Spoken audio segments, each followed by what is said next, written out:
This is the Fearless Agent Podcast, where you learn how to make way more money fast selling real estate with your host, the Fearless Agent himself, Bob Loeffler. And good day to you. This is Bob here at the swanky Fearless Agent Podcast headquarters for real estate sales professionals just like you. So what do? Well, we explain that every single thing you've been taught by the entire real estate industry is wrong, and you will make lots more money in way less time by doing the exact opposite. So today I just wanted to talk about really how to get the most out of this podcast. And so here's what I would recommend. If you're driving in a car, do not follow what I'm going to tell you. So if you're not, take notes. Because we cover a lot of the basics, and the basics, when you're a fearless agent, coaching student, the basics are everybody else's advanced, okay? So take some notes. You know, this is recorded so you can play it over and over. And then if at any time you think fearless agent coaching might be right for you, well, we do have investable opportunities, as we like to say. So, you know, I always think of how I got where I am. Not that I should be so proud of that, but, you know, how did I get here? You know, I have coaching students that over the years, I've made them ridiculously rich. For some reason, over the holidays, I had a whole bunch of people that were my coaching students, call me, thanking me for the great year they had. And they're all going, oh, I couldn't have done it without you. And I go, well, you know, here's the thing. You did it. You did the work. I pointed you in the right direction, and you did the work. And they think I'm so amazing only because every other coach is pointing in the opposite direction. So what we do in our coaching is the exact opposite of what everybody else does. That's why my students are so much more successful. So they're very grateful. That's gratifying. And then, you know, there was me. I started out as a miserable failure in real estate for 5 years, like many of you have probably experienced that, because I did what the industry and all those other coaches said to do, and it didn't work. And then I met Floyd Wickman, who is my mentor, my coach, now my very great friend. He's like a father figure to me. And, you know, Floyd's mentor and friend was Zig Ziglar, who is no longer with us. I think he passed away in 2012, but you're all familiar with Zig. So Zig said things that are important to me. You know, one of the things he said, that my favorite quote of Zig's, is that anything worth doing is worth doing poorly until you can do it well. And, you know, that sounds right to me. And then the other thing he said was, if you're always getting better, then you're always at your best. You know, so even if I really stink at something, and there are things in my life that I stink at, and my wife will be only too happy to tell you, I'm getting better. So I'm always at my best. So he imparts these words of wisdom and the way he is, and a bunch of that somehow rubs off on his friend and mentee, Floyd Wickman. So then I meet Floyd, and I'm just one of those guys who says, I'm not going to reinvent the wheel. He's got this figured out. Who am I to argue with Floyd, right? And, you know, like I remember saying things to Floyd. Floyd's just a guy that has great wisdom. I said to Floyd one time, I said, Floyd, wouldn't it be better to call people in the evening, you know, when I'm cold calling? Wouldn't it be better to call in the evening when more people are home? And Floyd said, Bob, the time of day you've been calling ain't the problem we've been having with you, is it? So I go, yeah, that's right. Maybe I should just call in the morning and the evening, and then we'll see how that works out. Turns out the morning was better. Anyway, but calling all day was better. So Floyd imparts this stuff to me, and then hopefully a bunch of this stuff rubs up on you. And my coaching students are richer for that. So, you know, if you don't need money, honestly, I don't coach too many people that don't need money. It's hard for me to get people to do the basics if they don't need money. a lot of people, they'll sign up for coaching because they're under pressure, but there's no money pressure. Maybe they're, I would teach so when I was a Floyd Wickman trainer, I would travel around the country, fly all over the country doing that. And there were people there that were under pressure from their broker to do it. They weren't really wanting to do it, They weren't willing to make the little homework assignments we would give people their absolute number one priority. They were not willing to be on time and show up for every session and stay till the end. We would have them fill out a little weekly report. They weren't willing to do that. They weren't willing to telephone prospect enough to schedule 5 listing appointments a week. They wouldn't get in the door on enough for sale by owners or expireds each week to complete their homework. They wouldn't attend 3 listing appointments a week. They were very eager to embrace negativity. Or worst of all, this would be the worst of all, they didn't get my jokes. That's a very bad sign. If somebody doesn't get my jokes, I go, this guy probably doesn't have what it takes to, not to succeed in real estate. They do fine, but just, to be with me for 6 weeks straight. So I think that's the way real estate is. You have to say, hey, I'm going to get commitment. So last week we talked about commitment. So if you're going to commit to real estate, who do you have to be? Well, again, if you don't need money, I don't think you're going to do it, really. I see very few agents that have a very wealthy spouse or something that are going to be doing what I would recommend they do. If they don't make, the work their number one priority, if you're not going to show up for work on time and stay all day, like you'd have to at a 9-to-5 job or a regular civilian job, if you want to call it that. If you're not going to keep track of your numbers and know your numbers at least a little bit, if you're not willing to prospect enough, if you say, yeah, I'm going to do FSBOs, but I'm not going to do expireds. If you say, I'm going to do expireds, but I'm not going to do FSBO. If you say, I'm going to do that, like I talked to a guy yesterday, and he does 50 transactions a year, successful guy. But he only does expireds. I said, how in the world did that happen? Think about it. How many of all the sellers in America that are going to pay a real estate agent this week, close escrow and pay a real estate agent this week or this month or this year, what percentage of them were ever for sale by owners or ever expired with a previous realtor? It's probably 8%. That's a tiny, so there's 90% of the market that he's not tapping into. And he is successful. He's doing 50 transactions. Nobody would laugh at that. But he could make a lot more money. And again, he's been doing this for, quite a few years. But I have agents that have been with me for only 1 year that are doing 120. I've got business agents that have been with me they've been in real estate for 3 years that are doing 160.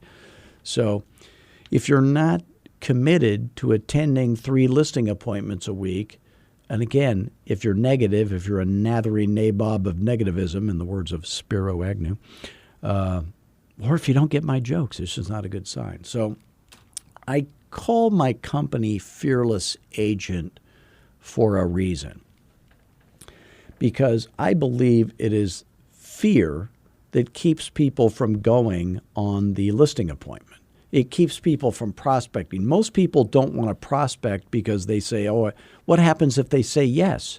Then I'm going to have to go. I'm not going to be great. Other people will be better than me. I'm competing with all these other so-called great agents.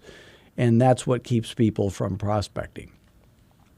It reminds me of a time I was flying to San Diego, California. So I'm in the Phoenix airport, Terminal 4, lovely. It's like a mall. And, I'm in the gate area. I'm waiting to get on my plane. And there's all these young guys. They're like, they look high school age. So I'm thinking, where are these guys going? What are they doing? Are they like scouts, or maybe they're, youth group from a church, or, and they all have these little, manila folders or, whatever they got. So I'm thinking, I'm going to go ask them what they're doing because I'm nosy, And then I got distracted or whatever. So I end up getting on my plane. They're all on my plane, and then two of them sit next to me. And they all look kind of nervous, So they sit next to me on the plane, and the guy sitting next to me, he says, "Oh, I'm so nervous," And they're like sweaty nervous, not good. So then the flight attendant, she gets on the PA system, and she says, "Hey, we've got a special group of people with us today on our Southwest flight." She goes, "We have 40 brand new recruits to the United States Marines going to Camp Pendleton." And I'm thinking, oh, now I know why they're nervous. Yeah, now I know. So these kids sitting next to me, there's two of them, but the one that's sitting right next to me, he is literally clammy, sweaty, nervous. And he says no less than 10 times to me. He goes, "I can't believe how nervous I am." And I'm thinking, I think we need to be worried about Homeland Security. This guy, I'm thinking, does he have what it takes to be a United States Marine? This kid? I don't think so. So what's going to happen to little nervous Nellie here over the next 12 weeks in boot camp? Training, basic training, right? And what's going to happen to little nervous Nellie here is they're going to turn him into a wind him up, point him straight ahead, killing machine. That's what's going to happen. He's not going to be nervous because he'll be trained. And I would venture to say that there is no harder job than to be a United States Marine in combat. That is a very hard job. But there is one job that's harder, and that would be to be the enemy of a United States Marine in combat. Believe me, you would not want that job. So, real estate, being a fearless agent, coaching student, it also is a hard job. It's not easy to be a fearless agent coaching student. We give you basic training, and then we give you advanced training. But you know what? There is a harder job than to be a fearless agent, and that would be to be the competitor of a fearless agent on the next listing appointment you go on. Believe me, you would not want that job either.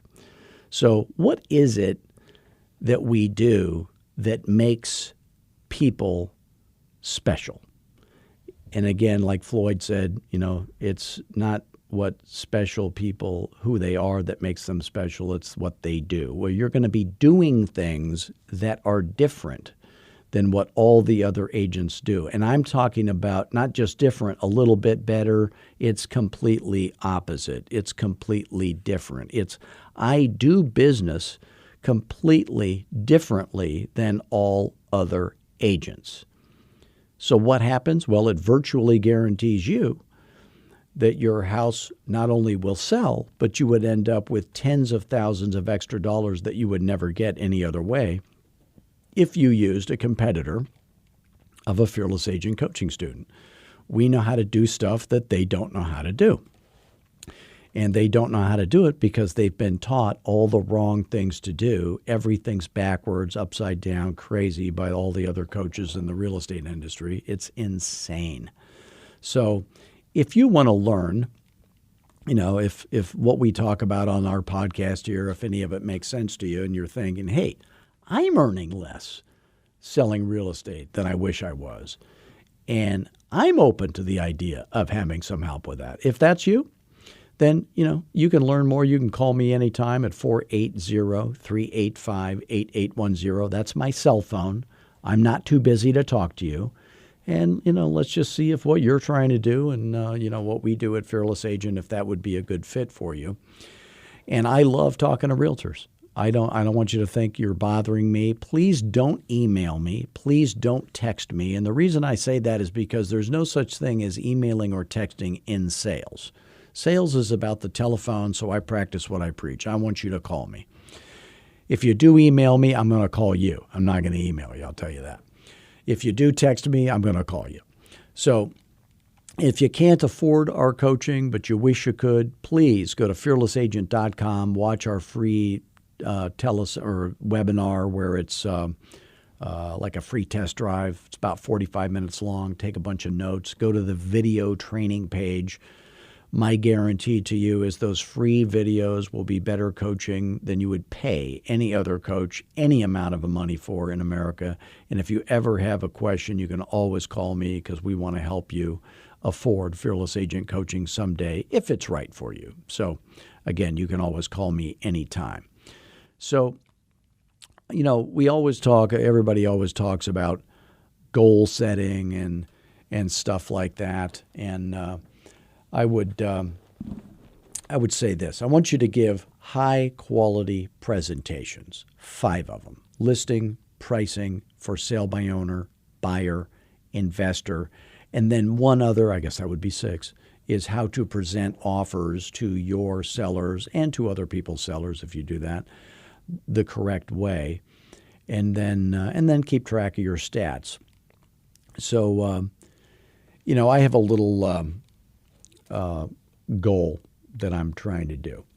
So there's I read a book one time called How to Read a Book. I highly recommend that book. It's by Mortimer Adler. He is I believe, the editor of the Encyclopedia Britannica. I don't know if he's dead. I don't know if the guy's still alive or what, but I was reading a book, and then the guy recommended that book, and then he says there's this set of books called The Great Books. I think it's called The Great Books of Western Civilization.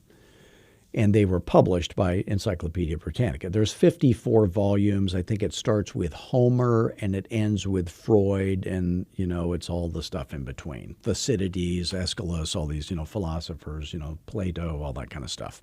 Not Play-Doh, Plato. It's different. So the 54 volumes include about 27,000 pages. So my goal, I think, I'm going to read this whole set of books. Then I'll be smarter. Because, honestly, how could I be dumber? It couldn't hurt me. So if it takes me an hour to read 20 pages, and let's say there's 300 reading days in the year, then I can read 6,000 pages per year, and it would take me about 4.5 years to read the whole set of books. Well, you know what? I'm halfway done. I'm halfway through that, 54 volumes. So I'm 20-some volumes in, or 30 almost. So if you break your goal down to a little manageable thing. So if every day, all I got to do is read for an hour, 20 pages, and then in 4.5 years, I've read this whole thing. And by the way, there's colleges that use that set of books as their entire core curriculum. I think King's College is one of them that does that. And there's probably others. But so breaking your goal down. So think about this. What is your average sales price going to be? Okay. So just write down your average sales price. So for those of you who are in smaller markets, let's say it's $150,000, okay? If you have a 3% commission, which is $4,500, okay? So if your 3% commission, by the way, all Fearless agents get 4%, but that's beside the point. But half the commission would be 4%. If you're a Fearless agent, it would be 3%. The buyer should always get 3%, buyer agent. So if you have to go on 3 presentations to get one listing sold, then we divide that $4,500 by 3, and each presentation is $1,500. So let's pretend I schedule 5 listing appointments. I go on 3 because 2 of them canceled. Every time I go on the presentation, whether I get it or not, I'm earning $1,500. That's the way to look at it. So if I said to you, I'm going to pay you $1,500 to go on a listing presentation, whether you get it or not, would you go? Of course you would. And this number would be much larger for many of you because many of you sell $500,000 homes. So, or $300,000 homes, these numbers would be double. It would be $9,000, and each one you went on would be $3,000, right? So if it takes 5 appointments scheduled to equal 3 presentations given, then roughly each appointment you schedule, you're earning $1,000. So if your goal is to do 40 transactions a year and you schedule 5 listing appointments a week, every time you schedule a listing appointment, you're earning $1,000. Well, no matter how many you schedule, you're earning $1,000. So if I said, I'm going to give you $1,000 for every listing appointment you schedule. Now, here's the way the listing appointment has to be. First of all, they have to sell. They have to be owner-occupied, let's say. They have to need the money from the one they're selling to buy the one they're buying. Or maybe they're going to an old folks' home, but they need the money. And they have to sell, within the next 3 months. And they have to be, if they're married, both of the people have to want to sell, and they both have to be there at the appointment when you get there.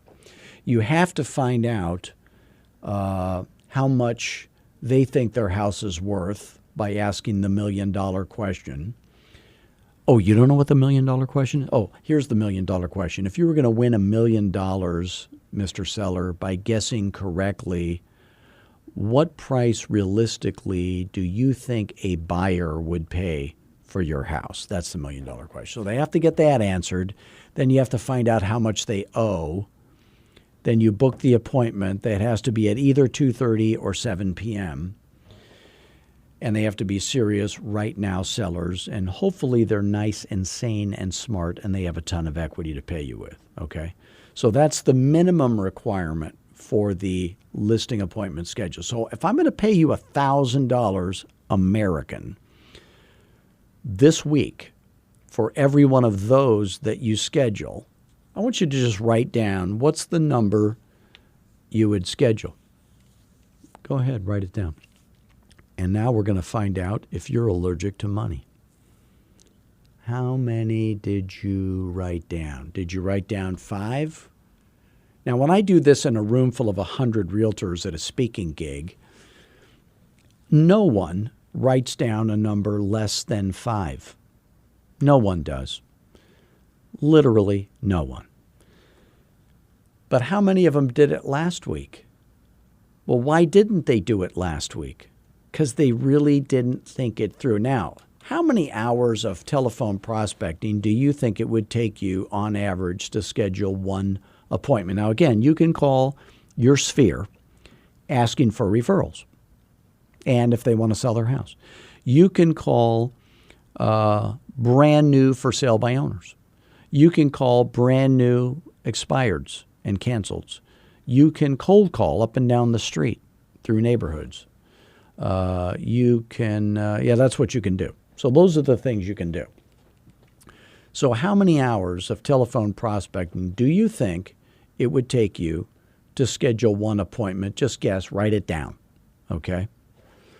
So if your average sales price is $150, and for many of you it's more than that, but let's just pretend it's $150, and you wrote down 2 hours, you're probably right. That would be you earning $500 an hour. What if you wrote down 4 hours? If you think it would take you 4 hours of telephone, well, let's say it did. I wouldn't be one bit surprised. I wouldn't be sad. I would be happy for you. Then you would be earning $250 an hour, okay? Just so you know, the President of the United States earns less than that. If you did 6 hours, if it took you 6 hours, you'd be earning $150 an hour. If it took you 8 hours, which is literally unimaginable, if it took you 8 hours, you'd be earning $125 an hour. And if you worked a 40-hour job earning $125 an hour, you'd be earning $250,000 a year. So the question is it worth it? Yeah, it's worth it. Think of the last job you had, civilian job, where you're earning $250,000 a year, where you're earning $125 an hour. So if your average sales price is $300,000, it would be double those numbers. But I will tell you this, it's probably harder It probably takes more hours. But if you're telephone prospecting, it's highly unlikely you're going to be earning less than $400 an hour. So what's the secret to goal setting? Well, it's to break it down, because I think breaking it down and saying, yeah, I'm earning a whole lot of money doing that. Now, here's the question. If you're earning $125 an hour or you're earning $400 an hour, let's just say either one of those is true. Probably it's 400. What other activity do you have available to you in real estate where you could make more money than that per hour? Would holding open houses make you more dollars per hour than that? I don't think so. Would screwing around on Facebook or social media, Snapchat, LinkedIn, would going to that title company free sub sandwich lunch, would going to one of those networking death traps, that would give you low self-esteem at best. So, excuse me, I'm going to hit the coughing button. Oh, thank God we have a coughing button. So there's probably no activity that you could do today that's going to make you more dollars per hour and give you a greater likelihood of scheduling 5 listing appointments a week. So if that's true today, would it be true tomorrow and the day after that? So yeah, it's always true. So what you'll want to do, maybe, and again, if you're allergic to the phone and money and you don't want to do telephone prospecting and you want to work with buyers, that's fine. Then do open houses. But if you like money and you're okay on the phone and you want to do listings, then you're never going to make more money per hour doing anything other than telephone prospecting. That's obviously true if you just think it through. So take your annual goal. Let's say your annual goal is to earn $150,000 a year. And your average sales price is $150,000, and your average commission maybe turns out to be 2.5%, because sometimes you have to throw hush money at things like, how much money am I going to have to write on this check to shut you up? I had to give commission away to get something to happen. Or you're working with a buyer and you can't control how much they pay you. So your average commission is $37.50, and then you take some money off for the split and some money off for marketing and fees and all that, and you end up with whatever it is, and then divide your annual income goal by your per transaction taxable income, and that tells you the number of closings you need. But my goal for you is always going to be to schedule 5 listing appointments a week minimum, okay? Then you'll end up working 40 weeks. You get 8 weeks off of non-working weekdays, and then you end up, hitting your goal. If 40 is your goal, you do that by scheduling 5. And again, like we talked about last week, keep track of these things. The hours that you prospect, the listing appointments that you schedule, the listing appointments that you attend, the listings that you take, the sales with buyers that go under contract that you make, the listings of yours that go under contract, listings sold, in other words, the number of closings, and then maybe the prices attached to all those things. But at an absolute minimum, keep track of the hours that you prospect, the listing appointments scheduled, the listing appointments attended, then the listings taken. What should you never keep track of? Failing agents always keep track of the same stuff. So this is what failing agents, they always know these numbers. How many contacts did I make? Contacts made is a worthless stat. Not, the guy who schedules 5 listing appointments a week, they never know how many contacts they made. It was all of them. The guy who schedules 1 a week, he knows how many contacts he made because he's focused on the wrong thing. You just don't get off the phone until you've hit your goal. So I want to thank you for joining us today. I want you to visit us at fearlessagent.com because there's lots of ways we can help you for free. You can always call me directly at 480-385-8810. If you're a company owner and you're recruiting fewer producing agents than you wish you were, we can help you with that too. If you go to fearlessagentrecruiting.com. You can visit us on Twitter, Facebook, LinkedIn, Instagram, all those time-wasting activities. But until next week, here's what I want you to remember. Always have fun. You're in the most funnest business ever. Funnest, is that a word? Most funnest.